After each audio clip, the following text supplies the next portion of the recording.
सहनावतु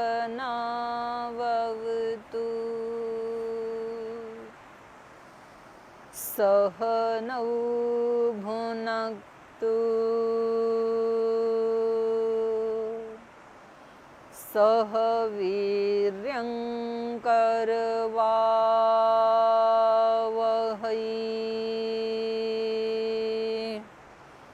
तेजस्विनावधीतमस्तु मा विद्विषावहै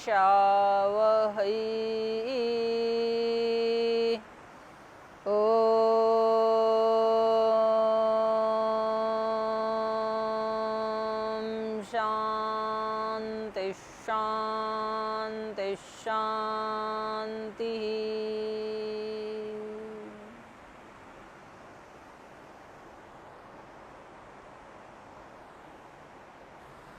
आज यहाँ गुफा में बैठे हैं, नदी के किनारे आए थे पाठ पढ़ने के लिए, रामायण वाली कक्षा के लिए, लेकिन अभी धूप हो गई तो वहाँ बाहर बैठ सकते नहीं है किनारे के ऊपर। तो किनारे के ऊपर पत्थर के नीचे जो थोड़ी सी छांव है उसमें बैठ करके आज रामायण की चर्चा करेंगे।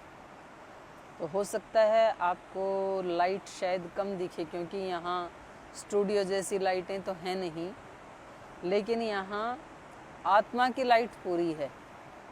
और जो यहाँ पाठ्यक्रम में जो पढ़ाया जा रहा है, जो नारद जी सनत कुमार जी को सुना रहे हैं, उसमें पूरी लाइट है। तो आइए इसका आनंद लेते हैं। कल हम पढ़ रहे थे कि रामायण पढ़ते समय या रामायण को सुनते समय विधि क्या है, कैसे उसको सुनना चाहिए, उसको सुनने से पहले क्या तैयारी करनी चाहिए। तो कल बताया था हमें कि स्थान बिल्कुल साफ सुथरा होना चाहिए, कपड़े भी साफ सुथरे होने चाहिए, मन भी साफ सुथरा होना चाहिए। और जो ये पुस्तक में लिखा है, यहाँ तक कि इस पुस्तक के प्रति भी जो भावना है वो ऐसी होनी चाहिए कि ये केवल शब्द नहीं है, बल्कि ये वो परम ज्ञान है जो मेरा उद्धार कर सकता है, ऐसी भावना होनी चाहिए इसके प्रति। तो और उसमें क्या होना चाहिए, विधि।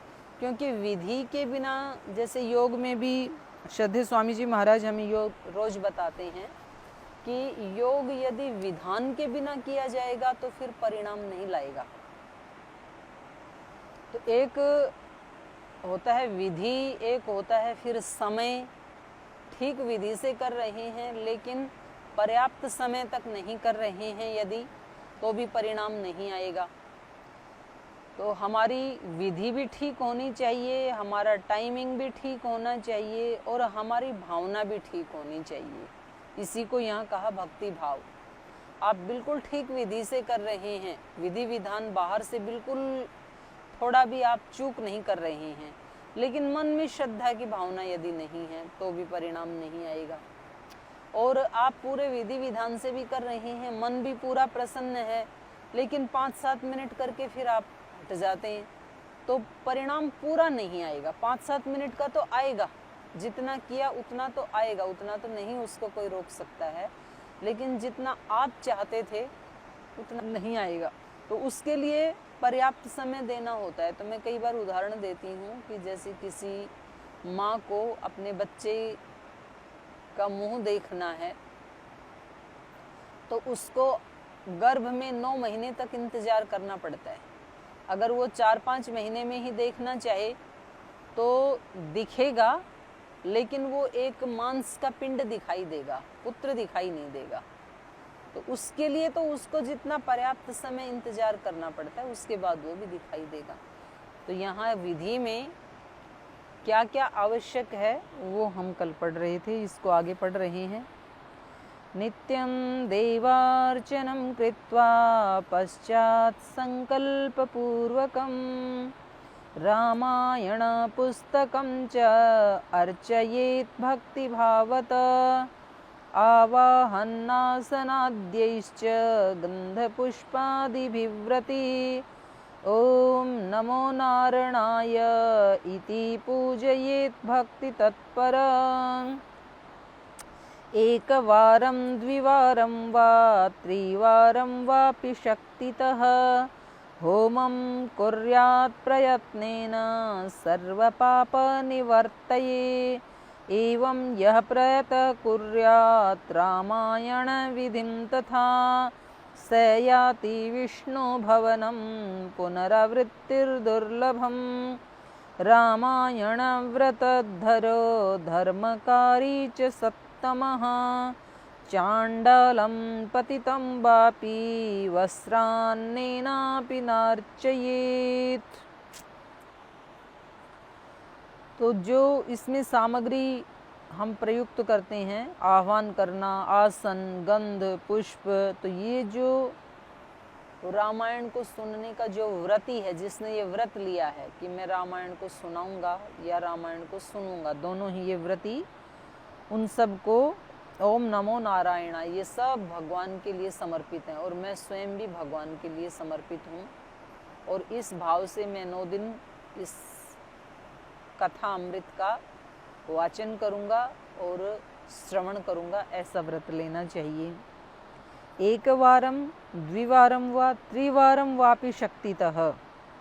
और कह रहे हैं जब तक ये 9 दिन कथा चले तब तक या तो 1 बार या तो 2 बार या तो 3 बार, और ये भी कम ही कहा, हो सके तो 9 के 9 दिन भी व्यक्ति को पहले हवन करना चाहिए। होमम कुर्यात् प्रयत्नेन। अब देखो यहाँ पर संस्कृत में भी इसका होम शब्द कहा है यहाँ पर, और एक अंग्रेजी में भी होम शब्द आता है HOME, उसका अर्थ होता है घर, और वहाँ एक शब्द आता है हाउस HOUSE, उसका अर्थ होता है मकान। तो कोई पूछे कि होम और हाउस में क्या अंतर है, तो व्यक्ति कहेंगे कि होम तो उसको कहते हैं जो अपना खुद का निजी होता है, जिसमें सारा घर परिवार रहता है स्थायी रूप से, और हाउस वो होते हैं जिसमें लोग आते जाते रहते हैं, जैसे गेस्ट हाउस, जैसे रेस्ट हाउस, तो उनको हाउस कहते हैं, उसमें कोई स्थायी रूप से नहीं रहते हैं। ये आज की परिभाषा है। लेकिन रामायण को देखें तो होम किसको कहते हैं? होम उसको कहते हैं जिसमें रोजाना अग्निहोत्र किया जाता है, वो है घर, होम, उसको होम कहते हैं। और घर किसको कहते हैं संस्कृत में? घर उसको कहते हैं जिसमें गृहिणी रहती है, गृहिणी गृहम उच्यते। जिस मकान में गृहिणी नहीं रहती है उसको घर नहीं कहते हैं। फिर ये शब्दों का भी कितना अलग अलग शब्दों के अलग अलग अर्थ हैं। तो यहाँ पर इन्होंने कहा होमम, वो जो अग्निहोत्र उसको भी होम कहते हैं। वहाँ हु धातु है, हु दाना दनयो, हु धातु से होम शब्द बनता है। जिस क्रिया में दान और आदान छिपा हुआ है उसको होम कहते हैं। दान मतलब जब हम अग्निहोत्र करते हैं तो हम देते हैं ना देवताओं को, घी देते हैं, सामग्री देते हैं और औषधियाँ देते हैं। वहाँ पर तरह तरह की सामग्री में औषधियाँ मिला करके आहुति देते हैं और अपना समर्पण का भाव देते हैं, भक्ति भाव देते हैं। और आदान मतलब देवताओं का ये स्वभाव होता है कि कोई छोटा सा किसी ने दिया तो वो बदले में अनंत गुणा दे देते हैं। फिर तो वहाँ देना भी होता है, लेना भी होता है। आपने अग्निदेव को 1 तोला घी दिया तो अग्निदेव उसको 10 तोला की शक्ति में कन्वर्ट कर देंगे। ऐसी अग्नि में शक्ति है। जितना हम देते हैं उससे सैकड़ों गुणा, हजारों गुणा ये सारी पृथ्वी में ही होम हो रहा है। अग्नि भी होम कर रही है, पृथ्वी भी होम कर रही है। जैसे अग्नि में डाला हुआ अग्नि 100 गुणा ज़्यादा शक्तिशाली करके हमें वापस लौटा देती है, ये अग्नि का होम है। जैसे पृथ्वी में हम 1 दाना देते हैं पृथ्वी को, तो पृथ्वी उसके सैकड़ों दाने बना करके हमें वापस कर देती है। ये पृथ्वी का होम है, पृथ्वी का यज्ञ है ये। जैसे हम सूर्य को अर्घ देते हैं तो जो वो पानी उस समय गिर रहा होता है और उस पानी के बीच से जो सूर्य की किरणें आती हैं वो उन सूर्य की किरणों का सैकड़ों गुना ज़्यादा प्रभाव बढ़ जाता है, इसलिए सूर्य को अर्घ दिया जाता है। ये सूर्य का होम है। और सूर्य इस सृष्टि से खराब खराब चीज़ों को अपनी धूप के द्वारा अवशोषित कर लेता है और जीवनदायिनी शक्ति पेड़ों को, पौधों को, वनस्पतियों को देता है। ये सूर्य का होम है। वायु का होम, सारे जीवन का जो तारतम्य चल रहा है, ताना बाना, वो वायु पे ही है। वायु यदि एक क्षण के लिए भी बंद हो जाए, सूर्य के बिना एक क्षण रह सकते हैं, हवा के बिना नहीं रह सकते हैं, तो ये हवा भी होम कर रही है, ये भी हमें दे रही है। तो ये सारी सृष्टि में होम हो रहा है। तो यहाँ पर कहा कि जब रामायण पढ़ते हैं तो 9 दिन के अंदर कम से कम 3 बार होम करना चाहिए। और मैं कहती हूँ कि इन्होंने तो कहा एक बार स्टार्टिंग में, एक बार लास्ट में, एक बार बीच में कम से कम कर लें। और मुझे ऐसे लगता है कि 3 दिन नहीं, 9 के 9 दिन होम होना चाहिए। पहले हवन करें यहाँ वहाँ बैठने वाले लोग, और उसके बाद रामायण का पाठ करें। एवं यह प्रयतः कुर्यात् रामायण विधिं तथा स याति विष्णु भवनम पुनरावृत्ति दुर्लभम। तो कह रहे हैं इस प्रकार, एवं यह प्रयतः कुर्यात्, इस प्रकार प्रयास करता हुआ व्यक्ति जो रामायण विधिम तथा, रामायण की विधि का आश्रय लेते हुए रामायण की कथा को कहता है या सुनता है, तो से विष्णु भवनम याति, वो सीधा विष्णु के भवन में जाता है। अब विष्णु का भवन कहाँ है और विष्णु कहाँ है? विष्णु तो जो सर्वव्यापक है उसको कहते हैं, और उसका भवन ये सारा संसार है। तो वो संसार में जहाँ कहीं भी जाएगा वहाँ उसको ब्रह्म की अनुभूति होगी। विष्णु के भवन में तो हम सब भी बैठे हैं, लेकिन हमें उस भवन की अनुभूति नहीं हो रही है। लेकिन वो जो रामायण परायण व्यक्ति है, वो जहाँ कहीं भी जाएगा उसको विष्णु के ही भवन की अनुभूति होगी। इसलिए कहा स याति विष्णु भवनम पुनरावृत्ति दुर्लभम, और वहाँ से फिर वापस आना दुर्लभ है, फिर वहाँ से वापस नहीं आया जा सकता है। जो इतने ऊंचे पद को, इतने ऊंचे स्थान को प्राप्त कर जाएगा, वो भला वापस क्यों आएगा? एक व्यक्ति एक झोपड़ी से उठ करके और जब कोई बड़े महल को बना लेगा और जिसमें सारे सुख हैं, पद है, प्रतिष्ठा है, तो फिर वो व्यक्ति भला उस झोपड़ी में आके क्यों रहने लगेगा? एक दृष्टि से तो रह सकता है यदि उस महल में उसको सुख मिलना बंद हो गया हो, लेकिन वहाँ सुख भी अनंत है, तब क्या वो व्यक्ति वापस आएगा? कदापि नहीं आएगा। तो भगवान के धाम में पहुँचने के बाद वापस आना दुर्लभ है, कभी भी नहीं आएगा फिर वो व्यक्ति।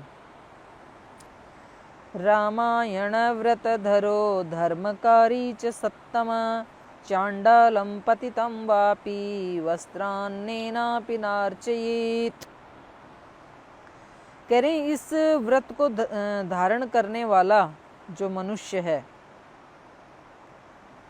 वो कैसा भी हो, रामायण व्रत धरः धर्मकारी च सत्तमा, वो धर्मकारी, धर्म करने वाला, और सत्तमा माने उत्तम सात्विक बुद्धि वाला।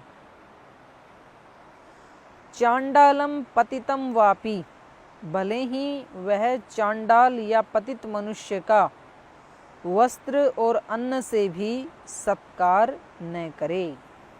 चांडालम पतितम वापी वस्त्र अन्नेन अपि न अर्चयेत, वस्त्र और अन्न से भी उसका अर्चन ना करे। कहना ये चाह रहे हैं कि जो दान दिया जाता है, क्योंकि रामायण आदि का पाठ करने के बाद दान देने का विधान है, तो कह रहे हैं कि अब आपने तो पूरे भक्ति भाव से रामायण का पाठ किया और रामायण का पाठ सुना, लेकिन अगर आप ये सारा अनुष्ठान करने के बाद जब दान देने की बारी आई, तो उस समय यदि आप किसी चांडाल को दान दे देते हैं, कोई अन्न दे देते हैं, वस्त्र दे देते हैं, तो फिर वो आपका किया हुआ जो है ना वो दूषित हो जाता है। इसलिए यहाँ पर ये कहा जा रहा है कि दान भी किसी श्रेष्ठ को ही देना चाहिए, जो दान का पात्र है। क्योंकि कुपात्र में गया हुआ जो दान है वो फिर दान रूप नहीं रह जाता है, फिर उसका क्षय हो जाता है।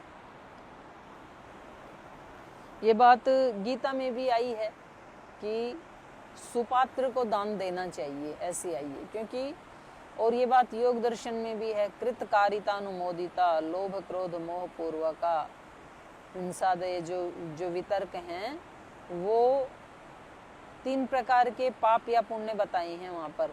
कृत कारित अनुमोदित, जो हम करते हैं वो पुण्य, जो हम दूसरे से करवाते हैं वो पुण्य, उसको कारित कहते हैं।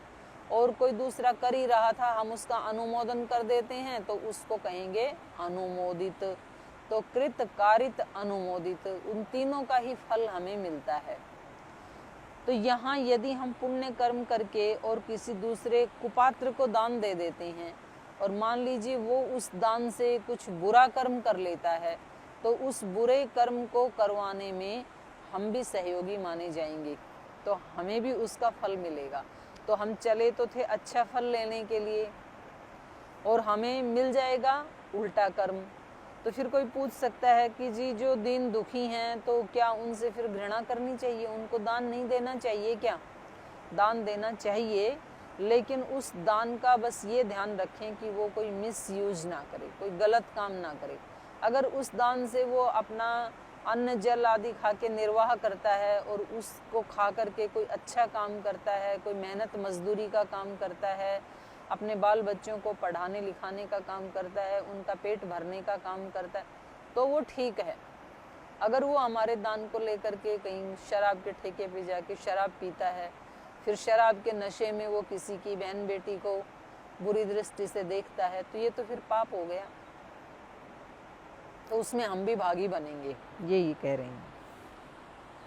नास्तिकान् भिन्न मर्यादान् निंदकान् पिशुनान् अपि रामायण व्रत परो वांगमात्रेणापि नार्चयेत्। तो पीछे वाले श्लोक में कहा चांडालम पतितम वापि, चांडाल को या पतित व्यक्ति को। अब ये चांडाल और पतित कौन है? किसको चांडाल कहें और किसको पतित कहें? पतित वही है जो अपनी आत्मा के गुणों से नीचे गिर गया है, जिसका पतन हो गया है, उसको पतित कहेंगे। तो इसमें और ज्यादा थोड़ा सा इन्होंने स्पष्ट कर दिया अगले श्लोक में, नास्तिकान भिन्न मर्यादान, जो व्यक्ति नास्तिक है, नास्तिक मतलब जिसकी भगवान में आस्था नहीं है, जो भगवान को नहीं मानता है, जितने भी गलत काम होते हैं वो भगवान की उपस्थिति को न मानने से ही संसार में घटित होते हैं।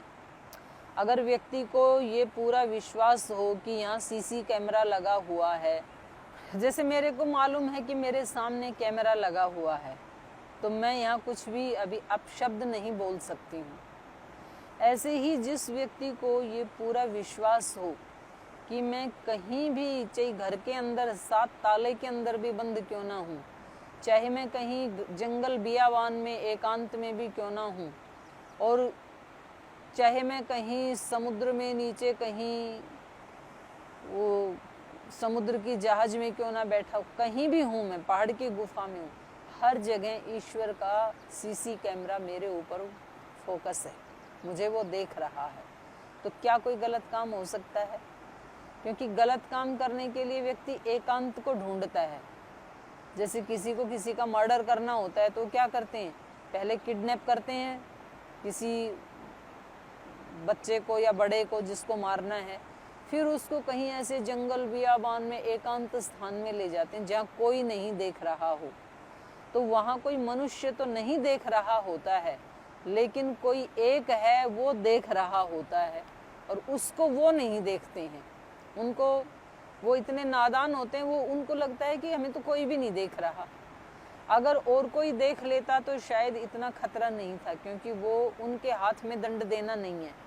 लेकिन जो देख रहा है वो बड़ा बलवान है, वो बड़ा खतरनाक है, वो बड़ा स्ट्रॉन्ग है, वो बहुत बड़ा दंड देगा।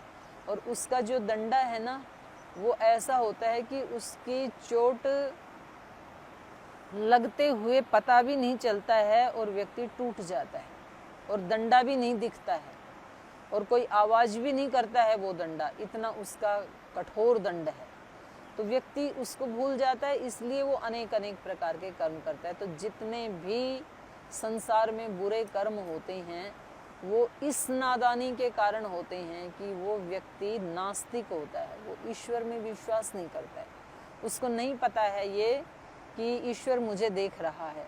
और यहाँ तक कि इसमें कोई धर्म पंथ संप्रदाय ऐसा नहीं है, जो ईश्वर को मानते हैं, जो यज्ञ भी कर लेते हैं, जो धर्म का उपदेश भी देते हैं और जो बड़े बड़े संस्थाएं सब चलाते हैं, वो व्यक्ति भी ऐसे कर लेते हैं। तो यहाँ जरूरी नहीं है कि बाहर से कोई व्यक्ति भाई ये ईश्वर को मानता है, ये नहीं मानता है, क्योंकि इन्होंने तो जनेऊ भी पहन रखा है, इन्होंने तो तिलक भी लगा रखा है, इसलिए ये ईश्वर को मानते हैं। ये तो मंदिर भी जाते हैं, गुरुद्वारे भी जाते हैं, ये तो ईश्वर को मानते हैं। ऐसा नहीं है बिल्कुल भी। जाने वाले भी कर देते हैं, इसका मतलब वो अंदर से नहीं मानते हैं। बाहर से केवल उन्होंने वो रिचुअल्स को मान रखा है, बस ईश्वर को नहीं मान रखा है। ईश्वर को यदि व्यक्ति मान ले, मानेगा तब जब उसको जानेगा। जब हम उसको जानते नहीं तो मानेंगे कैसे? तो ये जो दूसरे का बताया हुआ जो विश्वास है ना, ये तो कभी तो काम करता है, अपनी सहूलियत के अनुसार कभी काम नहीं करता है। तो इसलिए कभी हम अपनी सहूलियत के अनुसार मान लेते हैं कि हाँ ईश्वर है और वो देगा फल, और कभी हम उसको नकार देते हैं। तो यहाँ पर नास्तिक का मतलब है कि यहाँ आस्तिक उसको नहीं कहेंगे कि जो धर्म अनुष्ठान करते हैं वो सब आस्तिक हैं, नहीं, जो प्रतिपल भगवान की उपस्थिति को महसूस करते हैं कि मुझे कोई देख रहा है, कोई जान रहा है, कोई सुन रहा है, और उसका कर्म फल व्यवस्था बिल्कुल अटल है, उसको कोई चेंज नहीं कर सकता है। ऐसा जो व्यक्ति दृढ़ विश्वास से अपने जीवन में उसको धारण करके ऐसे जीता है, वो आस्तिक है, भले ही वो बाहर से कोई एक भी कर्मकांड ना करता हो।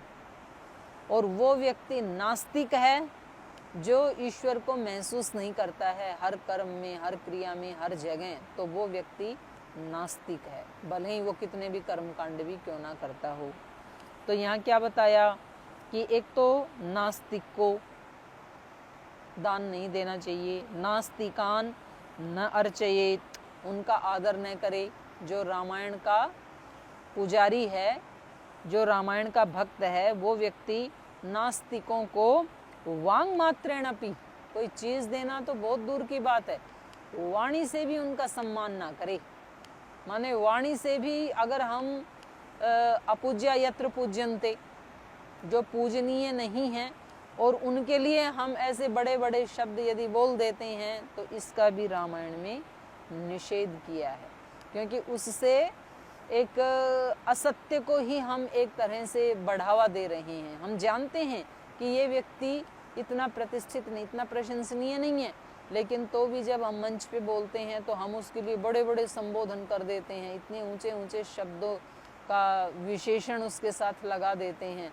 तो ये कह रहे हैं कि नहीं, वांग मात्रेण अपि न अर्चयेत, वाणी मात्र से भी उनका अर्चन नहीं करना चाहिए। अर्चन नहीं करना चाहिए तो क्या तिरस्कार करना चाहिए? ऐसा भी नहीं कहा।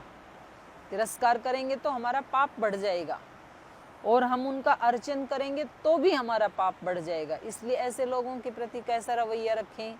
तो उनके प्रति उदासीन रहने के लिए महर्षि पतंजलि बताते हैं। फिर आगे बताया भिन्न मर्यादान वांग मात्रेण अपि न अर्चयेत, जिन्होंने मर्यादाओं को तोड़ा है।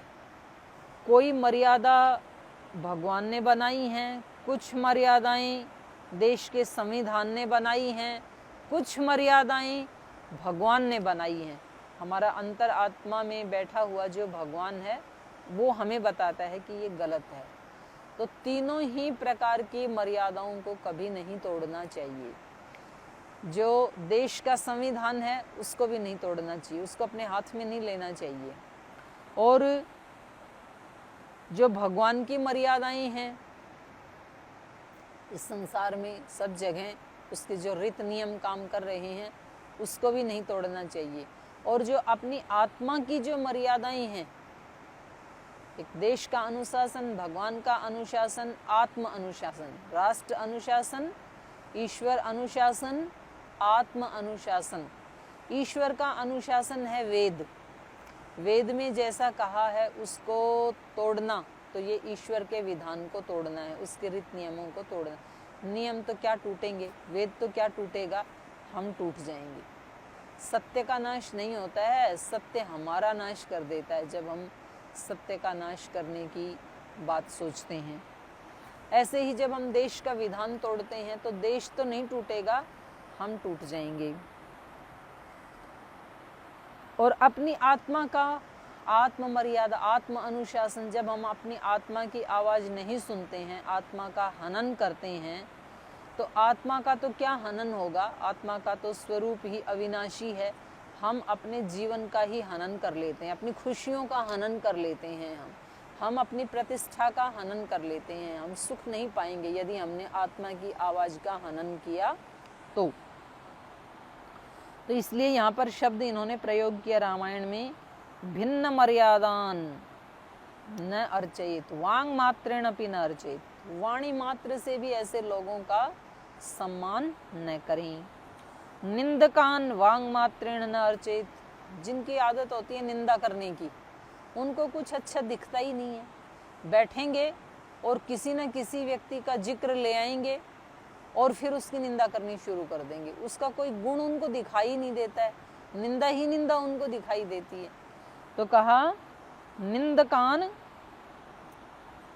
वांग मात्रेण अपि न अर्चयेत, ऐसे जो निंदक है ना, उनको वाणी मात्र से भी, वो अच्छे नहीं होते हैं निंदक, वाणी मात्र से भी उनका अर्चन नहीं करना चाहिए। और पिशुनान अपि, निंदा करने वाले और चुगलखोर, चुगली करने वाले। निंदक तो वो होते हैं कि जो कभी कभी सामने भी उनके बारे में ऐसे बोल देते हैं, आप ऐसे हैं, आप ऐसे हैं, आप ऐसे हैं, उसको कहते हैं निंदक। और चुगलखोर ऐसे होते हैं, पिशुन ऐसे होते हैं जो सामने तो मीठी मीठी बात करते हैं लेकिन पीछे से उसके दुर्गुणों की चर्चा करते हैं, तो ये उससे भी ज़्यादा खतरनाक होते हैं। निंदक कम से कम जो कह रहा है तो वो अगले व्यक्ति को ये एहसास तो है कि भाई इसका स्वभाव ऐसा है, लेकिन जो पिशुन है वो तो इतना खतरनाक है कि वो सामने मीठी मीठी बातें करता है और पीछे से काम कर देता है। तो इनको रामायण व्रत परो वांग मात्रेण अपि न अर्चयेत, जो रामायण व्रत को धारण करने वाला है, इन ऊपर वाले व्यक्तियों का वाणी मात्र से भी उनका सम्मान न करे, न अर्चयेत। तो ये भी विधि में ही आता है। तो दान देने के लिए भी फिर दान के पात्रों को ढूंढना पड़ता है कि दान किसको दें। कुंडाशिनं गायकं च तथा देवलकाशनं भिषजं काव्यकर्तारं देवद्विज विरोधिनं परान्नलोलुपं चैव परस्त्रीनिरतं तथा रामायणव्रतपरो वाङ्मात्रेणापि नार्चयेत्। और भी बढ़ा रहे हैं।